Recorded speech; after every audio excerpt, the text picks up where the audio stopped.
What's going on, Marinites? This is Wyatt with Marine Outdoors, and we're going to go clamming. We're going to do a little catch and cook, clam chowder. I hope you guys like, different video style, trying some new stuff, right? But we're going to actually go clamming with the pump that we used from for ghost shrimp. If you guys have seen that other video before, good. If you haven't, go check it out. You guys will see what a ghost shrimp pump is, how it's used, how I use it to catch bait. But while I do that, I sometimes pump up clams. So I decided to only target clams. And the only problem with the ghost shrimp pump, the one problem is every so often you break a clam, especially some of the bigger ones and stuff like that. But if you don't really worry about that like me, then it's a really easy way. You can get down deep really fast, get down to the clams. So I hope you guys enjoy the video.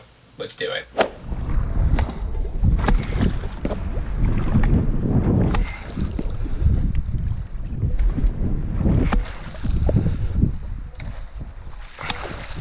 There we go.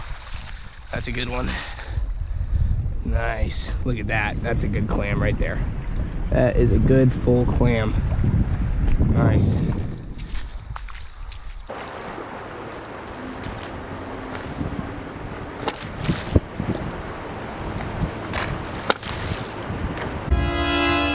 Mine.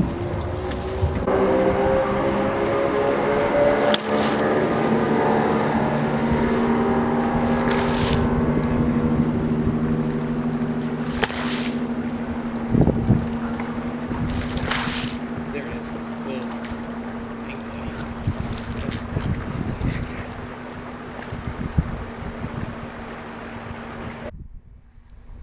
Alright, I could feel this guy when I was pumping. I hit the top of him, but that's okay. Look how big this one is. That's a nice clam right there. That's what we're looking for.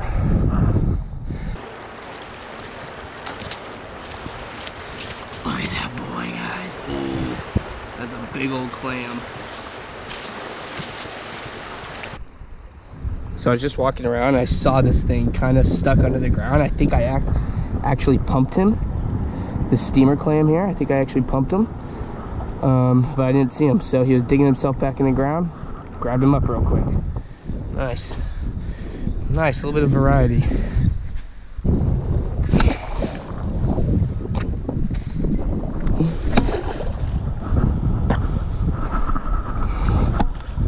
Oh, boom.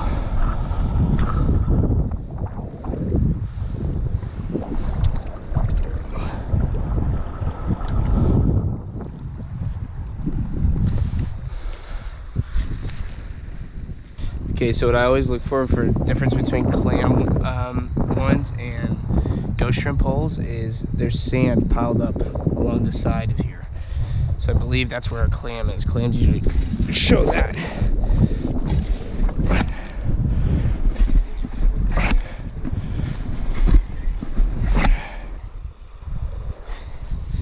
Alright guys, here's another one. So I just found another kind of patch of them, so we're gonna move over here. These are decent sized ones, man. Can't complain. Cannot complain. Meanwhile, at the Krusty Krab. Okay, guys. So right when we get home, we are gonna take these guys. Man, look at that one. That's a big boy. That is a big boy. We're gonna put them in a bowl of water. I already put them in some water when I was there in just in a bottle. But I'm going to put them in so that they can clean out more. And you can already see how much sediment they've pushed out and stuff at the bottom of this bottle. So it's good. It helps filter them out, helps them go through. So I like to soak them for like 24 hours or something, filter out a bunch of stuff, the sand and everything. Just makes them a little bit cleaner. And we're going to dump this water out. Pop that one in there. Get a nice steamer clam.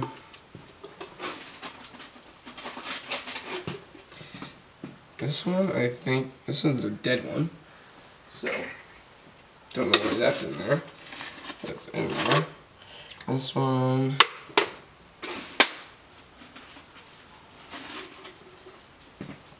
This guy. And this one. And so yeah, we'll let them soak. do their thing. And you know, even though some of them are broken, it's okay because the clams are usually still alive even if the shell's broken. You know what I mean? You don't really like break up the clam enough to like really kill the clam, so the actual organism itself is still alive. Now putting it in the fresh water and stuff, it'll end up killing it after a while. But like I said, it just helps them filter out, and they just start pushing out all their stuff. So yeah, we'll let them soak, and then when they're all done soaking and stuff, we can get ready making our dish. Okay guys, other than your clams, what you guys are going to need for your clam chowder is potato, celery, onion, I like a little bit of bacon, and then also some flour, and the flour is for thickening up your chowder, so you guys can decide how thick you want it.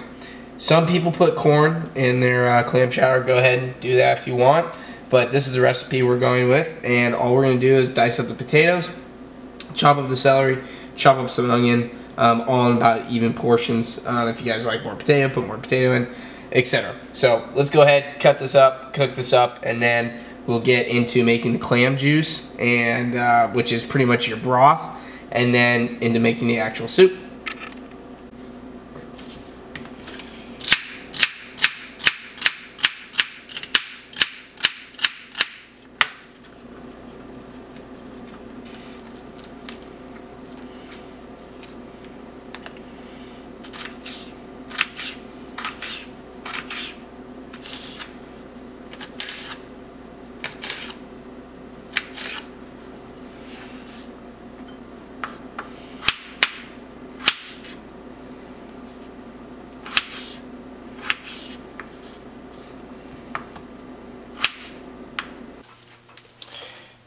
Okay, so right now I'm getting my pot ready up to a boil so I can start making my clam juice. And all clam juice, or the broth, which you're going to use for your chowder, is pretty much the water you boil your clams in. Okay, so to cook your clams, you're going to boil them.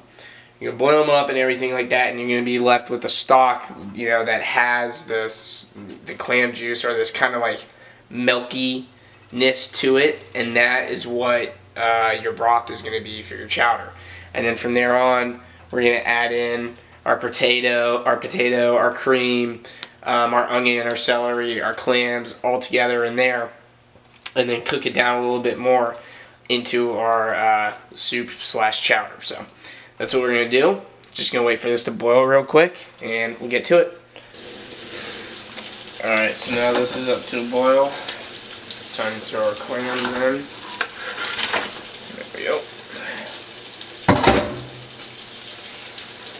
Alright.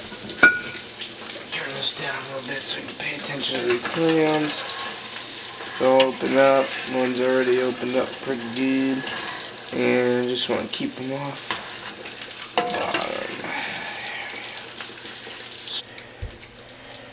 bottom. Alright, and they should take just about a few minutes, you know, 4 or 5 minutes. They'll all open up and look about like that. You know, bigger ones will take a little bit longer and stuff, but they'll open up.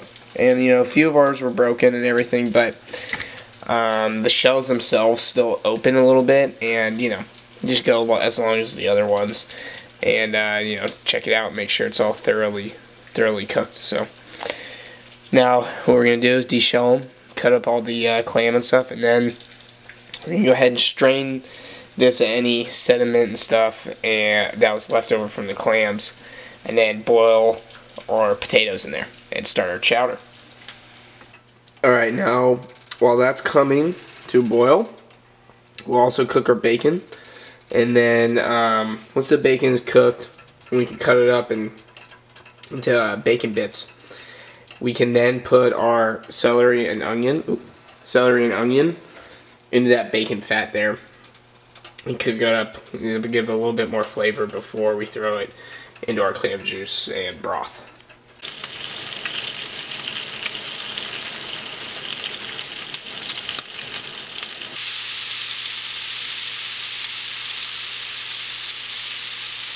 Okay, so strain that liquid that was in the first pot into this one here. We're going to bring it back up to a boil. We're going to go ahead and throw our potatoes in. Get them till they're nice and soft. And then from there, we'll put the rest of the ingredients in, the cream, etc. Stir it all together and we'll pretty much be done. Alright, potatoes are boiling. There we go. Now we're just gonna, boil them until they're soft. Soft enough to eat. And until they're nice and good in their soup. Alright, I think these potatoes are soft enough. It's time to get the rest of these ingredients in here. So I threw some flour on this before I threw it in, so that flour will go in with it, help thicken it up, but it won't taste like flour. And we'll probably add more flour to this, because it is pretty watery, not gonna lie. And then we have our bacon and our clams that we've chopped up into little pieces. Alright, then we can get that going. Start turning color there.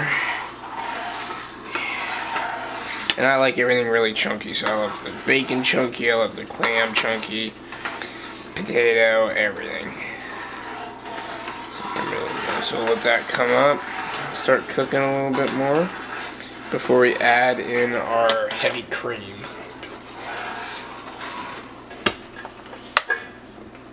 Alright, time for that heavy cream.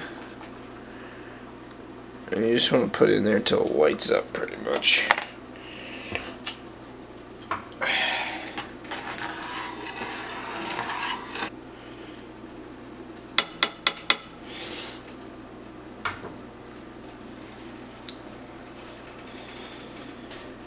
And then we're going to let this boil down for a little bit and thicken up. That is pretty much the name of the game. And then if you want to get it thicker and thicker as it boils down, you can just throw more and more flour in depending on what you like. But we're just going to get this to a consistency that we like, and then we'll be ready